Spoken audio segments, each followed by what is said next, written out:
নমস্কার বন্ধুরা, একটাই মিউচুয়াল ফান্ড, তিন রকম লাভ। আজ আমরা মাল্টি ক্যাপ মিউচুয়াল ফান্ড নিয়ে আলোচনা করব। সবার প্রথমে জেনে নিই এই মাল্টি ক্যাপ মিউচুয়াল ফান্ড কি। দেখুন, মাল্টি ক্যাপ মিউচুয়াল ফান্ড হচ্ছে এমন একটা মিউচুয়াল ফান্ড যারা কিনা large cap stock, mid cap stock আর স্মল ক্যাপ স্টক এই তিন ধরনের শেয়ারেতেই ইনভেস্ট করে। এইবার সেবির গাইডলাইন আছে যে এই যে large cap, mid cap, small cap এখানে কীরকম ইনভেস্ট করবে সেই বিষয়ে কিন্তু সেবির একটা গাইডলাইন আছে। সেবির গাইডলাইন অনুযায়ী মিউচুয়াল ফান্ড যে টাকাটা ইনভেস্ট করছে তার 25% লার্জ ক্যাপ স্টকে ইনভেস্ট করবে, 25% মিড ক্যাপ স্টকে ইনভেস্ট করবে, 25% স্মল ক্যাপ স্টকেতে ইনভেস্ট করবে, আর বাকি যে 25% রয়ে গেল সেইটা ফান্ড ম্যানেজারের নিজের ইচ্ছে মতো জায়গাতে তিনি ইনভেস্ট করতে পারেন, অথবা তিনি সেটা ক্যাশেও রাখতে পারেন। আপনাকে একটা প্র্যাকটিক্যাল এক্সাম্পল দিই যে এই মাল্টি ক্যাপ ফান্ডেতে টাকাটা কিভাবে ইনভেস্ট হয়। মনে করুন ফান্ড ম্যানেজারের কাছে 100 টাকা আছে, এইবার এই 100 টাকা তিনি ইনভেস্ট করবেন। তাহলে তিনি সেটাকে কিভাবে ইনভেস্ট করবেন? সেই 100 টাকার মধ্যে 25 টাকা তিনি লার্জ ক্যাপ কোম্পানির স্টক বা শেয়ার কিনবেন। লার্জ ক্যাপ কোম্পানি বলতে বোঝেন যেমন ধরুন রিলায়েন্স, টিসিএস, এইচডিএফসি ব্যাংক। তো এরকম লার্জ ক্যাপ কোম্পানির স্টকেতে 25 টাকা খরচা হবে কেনার জন্য। পরের 25 টাকা তিনি মিড ক্যাপ স্টকেতে ইনভেস্ট করবেন। এবার মিড ক্যাপ কোম্পানিগুলো কোনগুলো? স্টক মার্কেটেতে আপনার ওই 100টা টপ যে কোম্পানিগুলো আছে যেগুলো কিনা লার্জ ক্যাপ, তারপরে 150টা কোম্পানিকে মিড ক্যাপ বলা হয়। তো মিড ক্যাপ কোম্পানি যেমন ধরুন আপনার max health care, TVS motor, এগুলো হচ্ছে আপনার মিড ক্যাপ স্টক। তো এই মিড ক্যাপ কোম্পানির শেয়ারে কিনবেন 25 টাকা দিয়ে। পরের 25 টাকা স্মল ক্যাপ কোম্পানির শেয়ারেতে ইনভেস্ট হবে। তো স্মল ক্যাপ কোম্পানি যেমন ধরুন আমি বলছি ফাইন অর্গানিক্স, কেপিআই টেক, এগুলো সবই কি স্মল ক্যাপ কোম্পানি। তো এই 25 টাকা স্মল ক্যাপ কোম্পানির শেয়ারেতে ইনভেস্ট হবে। বাকি 25 টাকা আমি বলছিলামই সেটা ফান্ড ম্যানেজার ঠিক করবেন যে তিনি কোন ধরনের স্টকে ইনভেস্ট করবেন। তিনি ক্যাশেতেও কিছু টাকা রাখতে পারেন, এইটা হচ্ছে নিয়ম। এইবার আসি যে আমি মাল্টি ক্যাপ মিউচুয়াল ফান্ডে ইনভেস্ট কেন করব। মাল্টি ক্যাপ মিউচুয়াল ফান্ডেতে ইনভেস্ট করলে কিন্তু আমার ডাইভার্সিফিকেশনটা হয়ে যাবে। কারণটা কি? কারণ দেখুন, ম্যান্ডেটরিলি এখানেতে কিন্তু 3 ক্যাটাগরি স্টকেতে ইনভেস্ট হচ্ছে। এটা কিন্তু ফিক্স থাকছে যে 25% করে এই 3 ধরনের ক্যাটাগরির যে স্টক আছে সেখানে ইনভেস্ট করতে হবে। সুতরাং এখানে আপনার ডাইভার্সিফিকেশন হয়ে গেল।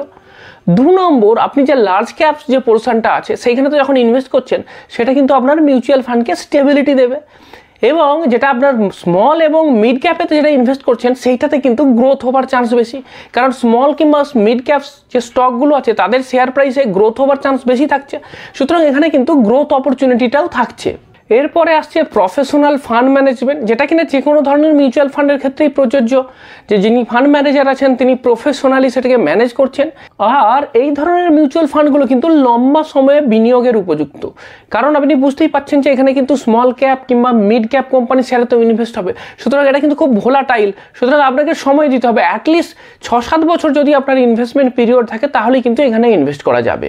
এরপরের প্রশ্ন হলো যে তাহলে এই মাল্টি ক্যাপ মিউচুয়াল ফান্ডে কাদের ইনভেস্ট করা উচিত?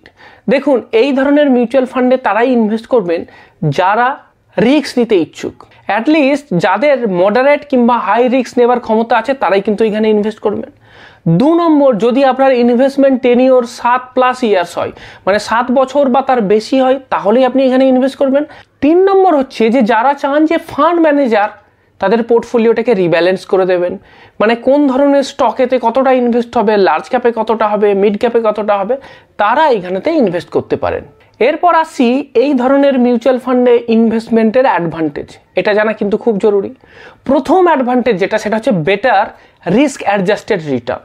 দেখুন, এখানে কিন্তু রিস্ক আছে, ভালো রিস্কই আছে। কারণ মিড ক্যাপ আর স্মল ক্যাপ মিলিয়ে আপনার টোটাল পোর্টফোলিওর 50% আপনার এই জায়গাতে ইনভেস্ট হচ্ছে। এগুলো তো খুব রিস্কি, তো এইগুলোতে রিস্ক বেশি থাকে।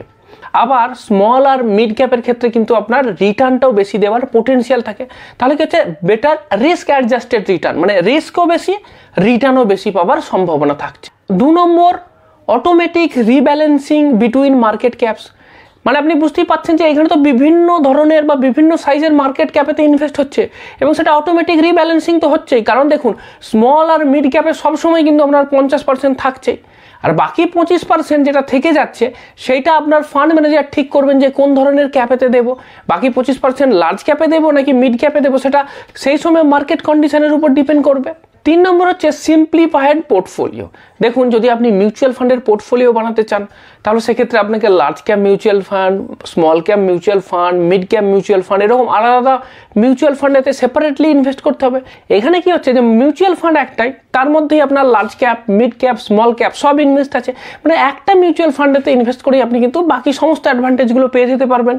এরপরে যেটা খুব জানা গুরুত্বপূর্ণ সেটা হচ্ছে যে এই ধরনের মিউচুয়াল ফান্ডে রিস্ক কী আছে, রিস্ক ইনভলভমেন্ট সেটা জানা কিন্তু খুব জরুরি। প্রথম সেটা হচ্ছে ভোলাটিলিটি, বিশেষ করে স্মল আর মিড ক্যাপ থেকে কিন্তু ভোলাটিলিটি আসার সম্ভাবনা আছে।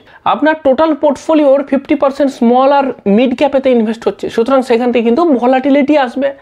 2 নম্বর হচ্ছে not ideal for short term. যদি আপনি ছোট সময়ের জন্য বা অল্প সময়ের জন্য ইনভেস্ট করতে চান তাহলে এই ধরনের মিউচুয়াল ফান্ডে ইনভেস্ট করবেন না, কারণ এখানে স্মল আর মিড ক্যাপেতে ইনভেস্ট হয়। 3 নম্বর হচ্ছে যে অনেক সময়তে কিন্তু এটা আন্ডার পারফর্ম করতে পারে যখন বিশেষ করে স্মল বা মিড ক্যাপ খুব ডাউন যায়। বিশেষ করে দেখবেন যে রিসেন্টলি কিন্তু এই মাল্টি ক্যাপ মিউচুয়াল ফান্ডের এই টার্নটা খারাপ আসছে। কারণ কি? কারণ এই সময় স্মল আর মিড ক্যাপটা অনেকটাই কারেক্ট হয়ে গেছে, কিন্তু ফান্ড ম্যানেজারের কাছে বাধ্যবাধকতা আছে, তাকে তো স্মল আর মিড ক্যাপেতে ইনভেস্ট রাখতেই হবে। তো সেই কারণের জন্য এই সময় তাদের যে পোর্টফোলিওতে যে এনএভিটা দেখবেন যে মিউচুয়াল ফান্ডের, সেই এনএভিটা কম দেখাচ্ছে।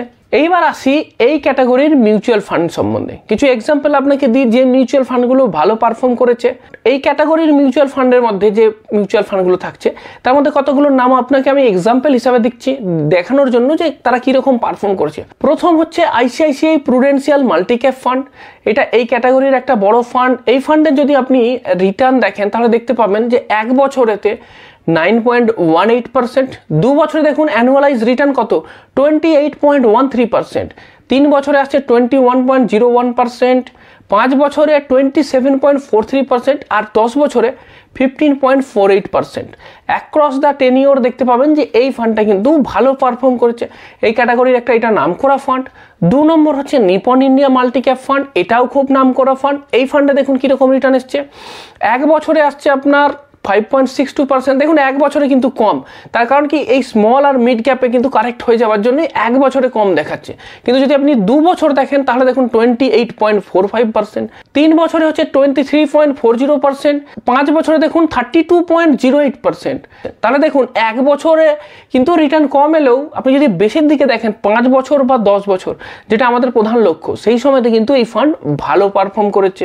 এছাড়াও এসবিআই এর মাল্টি ক্যাপ ফান্ডের নামও নেওয়া যেতে পারে, যদিও এটা একটুখানি নতুন, 10 বছর এখনো হয়নি, কিন্তু তবুও যদি আপনি দেখেন যে রিসেন্টলি কিন্তু ভালোই পারফর্ম করেছে। 1 বছরে 14.05%, 2 বছরে 25.36% আর 3 বছরে 17.99%। তো এসবিআই মাল্টি ক্যাপ ফান্ড নতুন স্টার্ট করেছে, কিন্তু খুব ভালো দ্রুত গতিতে এগিয়ে চলেছে। আরেকটা বলছি সেটা হচ্ছে কোটাক মাল্টি ক্যাপ ফান্ড। এটাও নামকরা ফান্ড। এই ফান্ডের কীরকম রিটার্ন দিয়েছে দেখুন, 1 বছরে 5.70%, 2 বছরে হচ্ছে 30.77% আর 3 বছরে আপনার 24.04%। এই কতগুলো ফান্ডের নাম বললাম, এগুলো নাম করা। অ্যাক্সিস কিংবা সুন্দরমের মাল্টি ক্যাপ ফান্ডও কিন্তু যথেষ্ট পপুলার। এইবার আসি এই ধরনের মিউচুয়াল ফান্ডের ট্যাক্সেশনে। দেখুন মিউচুয়াল ফান্ডে যে গেনটা হয়, প্রফিট যেটা, সেটাতেও ট্যাক্স দিতে হয়, আপনারা জানেনই। তো ট্যাক্সের নিয়মটা কি? যে কোনো ধরনের ইকুইটি মিউচুয়াল ফান্ডের যেটা ট্যাক্সেশন রুল সেটাও এখানে অ্যাপ্লিকেবল হবে। Short term capital gain 20% tax দিতে হয়, আর যদি লং টার্ম ক্যাপিটাল গেন হয় তাহলে 1 বছর পরে যদি আপনি বিক্রি করেন লং টার্ম ক্যাপিটাল গেনের ক্ষেত্রে 1.25 লাখ পর্যন্ত কোনো ট্যাক্স দিতে হয় না। তারপরে এক্সেস যদি লাভ হয় সেটার উপরে 12.5% আপনাকে ট্যাক্স দিতে হয়। এবার লাস্ট যে প্রশ্নটা আসছে যে আপনার জন্য মাল্টি ক্যাপ ফান্ড সেটা কি সুটেবল হবে, এই প্রশ্নটা তো আসবেই যে আমি মাল্টি ক্যাপ ফান্ডে থেকে ইনভেস্ট করব। তো এই প্রশ্নের উত্তর দিতে গেলে কতগুলো স্টেটমেন্ট আপনাকে দেখে নিতে হবে যে এই প্রশ্নের উত্তরগুলো হ্যাঁ এতে না এতে আপনার উত্তর আসছে। যদি এরকম হয়, যদি আমি আপনাকে প্রশ্ন করি যে আপনি এইগুলো চান কি, প্রথম যে একটাই ফান্ড নেব, মিউচুয়াল ফান্ডে বেশি ইনভেস্ট করব না, একটাই ফান্ড নেব এবং সেটা দিয়ে আমার সমস্ত ডাইভার্সিফিকেশান হয়ে যাবে। 2 নম্বর আমি লং টার্মের জন্য ইনভেস্ট করব, আর 3 নম্বর যে আমি একটুখানি রিস্ক নিতে পারবো, মানে আমার রিস্ক নেবার ক্ষমতা আছে, তাহলে আমি বলবো যে মাল্টি ক্যাপ ফান্ডেতে ইনভেস্ট করা যেতে পারে। আর যদি এরকম হয় যে আমি ভলাটিলিটি পছন্দ করি না, আমি ক্যাপিটাল প্রোটেকশন চাই, আমি চাই যে 1-2 বছরের মধ্যে টাকা তুলে নিতে, বা আমার বেশি ভোলাটাইল হয়ে গেলে চলবে না, আমার টাকা দরকার হতে পারে 1-2 বছর পরে, তাহলে আমি বলবো এই ধরনের ফান্ডে ইনভেস্ট করবেন না। শুধু সেটা মাল্টি ক্যাপ কেন, যে কোনো ধরনের ইকুইটি মিউচুয়াল ফান্ডই হোক না কেন, সেটা আপনার ফ্লেক্সি ক্যাপও হতে পারে, large cap, mid cap, small cap, যে ধরনের ফান্ডই হোক, 1-2 বছরের জন্য ইনভেস্ট করার কোনোটাই যোগ্য নয়।